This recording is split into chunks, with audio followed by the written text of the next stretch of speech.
या पीटीआई का हिसाब है? यार इतनी छोटी बात, इतनी बड़ी कौमी बातें हो रही हैं, मुल्क की बातें हो रही हैं, तो मेरी ज़ात को लेके खड़े हो गए हो। और मेरी ज़ात को कोई इस चीज़ की परवाह नहीं है। ये आर्टिकल 17 पढ़ लें, जिसने नोटिस दिया है वो ज़रा कानून और आइन पढ़ ले। और भाई आप किसी को मना नहीं कर सकते हो कि किसी का वकील क्यों होता है। अगर मुझ पे ये नोटिस दिया जाता है कि आप इमरान खान के वकील क्यों बने हो, तो ये मेरा आइनी और बुनियादी हक है। मैं कोई किसी का मुलाजिम नहीं हूँ निजी, ना किसी के साथ मैंने मुआहदा कर रखा है कि मैं किसी और का वकील नहीं बनूंगा। और पीपल्स पार्टी ने और किसी और को वकील बनाया होगा। लतीफ़ खोसा पहले से ही अल्लाह का फजल है एक नामवर वकील था, सो इसलिए मुझे इन चीज़ों का फ़र्क नहीं पड़ता।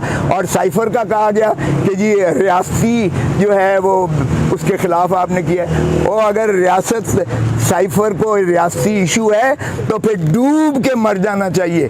25 करोड़ आवाम की गैरत और हमीयत को जिस डोनाल्ड लू ने ललकारा है, हम उसको रियासती पॉलिसी कह रहे हैं। और रियासती पॉलिसी तो ये होनी चाहिए कि डोनाल्ड लू को आपने जो जवाब दिया है डिमोश, आप तकाजा करें कि इसको हुकूमत अमेरिका इसको बर्खास्त करे, डिसमिस करे और अपने आप को जो है इससे मुबर्रा करेगी इस इल्ज़ाम से, और बजाय इसके कि आप प्राइम मिनिस्टर को चलता करते हो और फिर उसे अंदर कर देते हो। ये रियासती पॉलिसी नहीं हो सकती। दूसरी बात ये है, रियासत अवाम है, अवाम है। अवाम को तो हमने मिट्टी रद्दी की टोकरी में फेंक दिया है। अवाम को ज़रा आजमाओ, आज इलेक्शन का ऐलान करो, आज इलेक्शन में अवाम को देखो फिर किसको जो है किसकी ज़मानतें ज़ब्त होती हैं और कौन जो है वो मैसिव मैंडेट लेके पाकिस्तान पर छाता है, ये रियासत किसकी बनती है। तो ये इस तरह के नोटिस से मुझे कोई फ़र्क नहीं पड़ता। आप क्या समझते हैं, पार्टी अब आपने छोड़ दिया यानी ये दूसरा जरदारी और बिलावल साहब आप पर अभी भी एतमाद करते हैं या पार्टी के अंदर से कोई शरारत कर रहा है? कोर कमेटी में भी हमारी इतलात के मुताबिक आपको बुलाया गया था, वो क्या स्टोरी है इजलास में? आपकी इतलाएँ जो होंगी, मैं अपने पेशे को तरजीह देता हूँ। जब मेरा केस सुप्रीम कोर्ट में या हाई कोर्ट में लगा हुआ हो या चीफ जस्टिस ऑफ पाकिस्तान के अलविदाई वो इशाइये हों, तो मैं माजरत करता हूँ बाकी हर चीज़ से, क्योंकि ये मेरा पेशा है और पेशे पर मैंने कभी कॉम्प्रोमाइज़ नहीं किया है, आज तक नहीं किया है, ना मैं करने दूँगा किसी को भी, फैमिली को भी नहीं। और पॉलिटिकल पार्टी भी एक फैमिली होती है। तो ये मेरा एक क्रेडिबिलिटी है जो मैंने अपने पेशे में कमाई है और मैं इस क्रेडिबिलिटी को किसी कीमत पर जो है नीचे नहीं लगने दूंगा। मैं जो इस केस से करता हूँ, मैं दिल से उस केस में घुस जाता हूँ और उसके बाद मैं पैरवी करता हूँ। उसका अल्लाह ही फिर मेरा ज़ामिन होता है और मुझे किसी की परवाह नहीं होती है। चीफ जस्टिस से क्या उम्मीदें हैं सर? नए चीफ जस्टिस से हमें बहुत उम्मीदें हैं। देखें, नए चीफ जस्टिस एक दबंग शख्स हैं। उनके पिछले जो है ज़ाती उनका जो है ज़ाहिर है कि उमर साहब बंदयाल साहब से उनकी ज़ाती परखाश थी, क्योंकि उन्होंने तो उनके ख़िलाफ़ फ़ैसला दिया था और अगर उनका फ़ैसला मेजॉरिटी होता तो फिर आज वो जज भी ना होते, चीफ जस्टिस भी ना होते।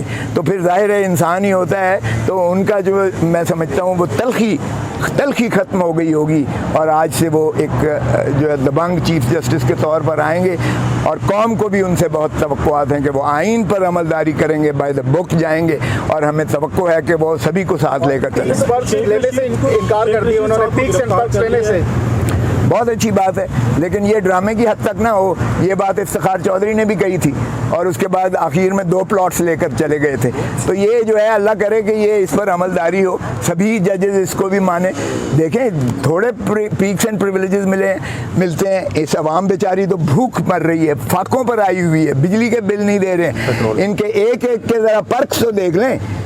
ये मैं कहता हूँ ब्यूरोक्रेट्स और जो है सरकारी मुलाजिम और जजेस जो हैं, ये बजाय इसके कि अपना बगैर सूद के ये कर्जे लेते रहें, ये इनको चाहिए कि ये अपने प्रिविलेजेस एंड पर्क्स सारे तर्क कर दें, तो पाकिस्तान का कर्जा उतर जाता है। अवाम पर बोझ मत डालें, गरीब तर होता चला जा रहा है, मर रहा है। अदालती कार्रवाई पीटीवी पर नशर होने की भी इत्तलात आ रही हैं, इस हवाले से क्या आपको लगता है कि ऐसा होना चाहिए? बहुत अच्छी बात है। मैं कहता हूँ वो ओपन हो, हम तो चाहते हैं ट्रांसपेरेंट हो।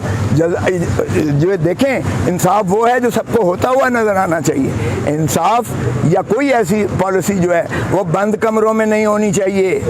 मीडिया के ऊपर से पाबंदी खत्म होनी चाहिए। पाकिस्तान का जो 1 करोड़ बाहर बैठा हुआ है, 1 करोड़ हमारा एक्सपैट्रिएट पाकिस्तानी डायस्पोरा, उसको हक के वोट भी दो, उसको हक इलेक्शन लड़ने का वो हक भी दो, उसको हुकूमत बनाने का भी हक दो। क्योंकि अगर 1 करोड़ बंदा आपका अपनी ओनरशिप समझता है तो पाकिस्तान के सारे कर्जे उतर जाएंगे, यकीन करें। लेकिन ओनरशिप दें, पाकिस्तान के अवाम को भी ओनरशिप दें। जब ओनरशिप देंगे ये टैक्स भी देंगे, ये पैसे भी देंगे। लेकिन अगर इन्हें होगा कि ये पैसा मेरा इनके अल्ले तल्लों पर खर्च होगा, और जब इनको ये बावर होगा तो टैक्स भी नहीं देंगे कि हमारे ऊपर डंडे बरसाएंगे, हमारे ही चादर और चार दीवारी को ये जो है पामाल करेंगे, हमारी ही औरतों को, हमारे ही बच्चों को, बच्चियों को ये उठाकर लेकर जाएंगे, तो अदलिया की तस्दीक करेंगे, अदालत को भी नहीं मानेंगे, तो फिर कौन भाई टैक्स देगा, कौन पैसे लेके आएगा इस मुल्क में। सो मैं समझता हूँ कि आप बहाल करें जमहूरियत को, एतमाद करें आवाम पर, जमहूर है ही इसी का नाम, आइन को बहाल करें, इंशाअल्लाह पाकिस्तान तरक्की करेगा। Thank you. बहुत शुक्रिया जी, थैंक यू।